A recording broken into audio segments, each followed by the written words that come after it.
పవన్ గాడికి ఇలాంటి సిచ్యువేషన్ వస్తుందని అస్సలు అనుకోలేదు మామ. అసలు ఏమైందంటే రీసెంట్ గానే పవన్ గాడు వాళ్ళ తమ్ముని బర్త్డే రోజు సైకిల్ అయితే గిఫ్ట్ గా ఇచ్చాడు. ఆ సైకిల్ కి టైర్లు అయితే పోయాయని మేము కొత్త టైర్లు తీసుకోవడానికి రాయచోటికైతే బయలుదేరాము. మేము బస్ స్టాండ్ కి వెళ్లి చూడగానే అక్కడ జనాలు చాలా మంది గుంపులుగా అయితే ఉన్నారు. అసలు ఏంటబ్బా అని దగ్గరకు వెళ్లి చూస్తే అక్కడ ఎవరో పొలిటీషియన్ అయితే ఉన్నాడు. ఇలాంటివి చూసినప్పుడే మామ నాకు కూడా పొలిటీషియన్ అవ్వాలనిపిస్తుంది. కానీ వద్దులే మామ, ఒకవేళ ఆపోజిట్ లీడర్ వచ్చి నన్ను చంపి తర్వాత పవన్ వాళ్ళ ఇంట్లో మిక్సీ జార్ పాడైపోయిందని కొనడానికైతే వెళ్ళాం. ఈ అంకుల్ని చూడగానే అంకుల్ మీరు హెయిర్ కి ఏ ఆయిల్ వాడుతున్నారు అని అడగాలనిపించింది.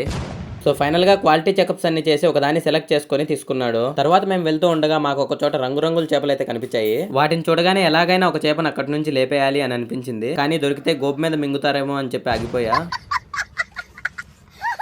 తర్వాత పవన్ గాడు గొడుగు కొనాలని వెళ్ళింటే అక్కడ పనిచేసే ఆయనకి ఆ గొడుగు ఎలా ఓపెన్ చేయాలో కూడా తెలియట్లేదు. 1 hour later.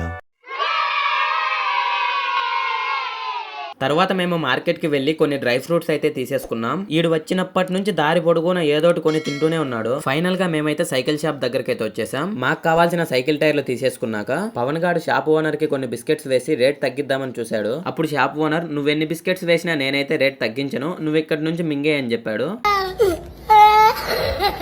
సో చేసేదేం లేక మేమైతే ఆయన చెప్పినంత పే చేసి ఇంటికైతే బయలుదేరాం. నేను వీడియో తీస్తూ బైక్ తోలుతుండగా బైక్ కొంచెం పక్కకి వెళ్ళిందో లేదో వాడైతే నన్ను ఫుల్ గా తిడుతూ ఉన్నాడు. ఫైనల్ గా ఇంటికి వచ్చేసాక సైకిల్ కి టైర్లు అయితే ఫిట్ చేసేసి మనోడు టెస్ట్ రైడ్ అయితే చేస్తున్నాడు. మీ చిరునవ్వు, మీ నడక, తర్వాత వస్తూ ఉండగా పొలంలో ఇదైతే చూశాను మామ. ఎవరో దిష్టి బొమ్మకు బదులుగా హీరోయిన్స్ ఫ్లెక్సీ అయితే పెట్టారు. అరే నీ అబ్బా, వర్షం వల్ల ఏర్పడిన సముద్రాన్ని ఎప్పుడైనా చూసారా? ఓకే మామ, మేమైతే ఇంటికి వచ్చేసాం. నువ్వు మాత్రం ఫాలో కొట్టడం మర్చిపోకు. Tata bye bye.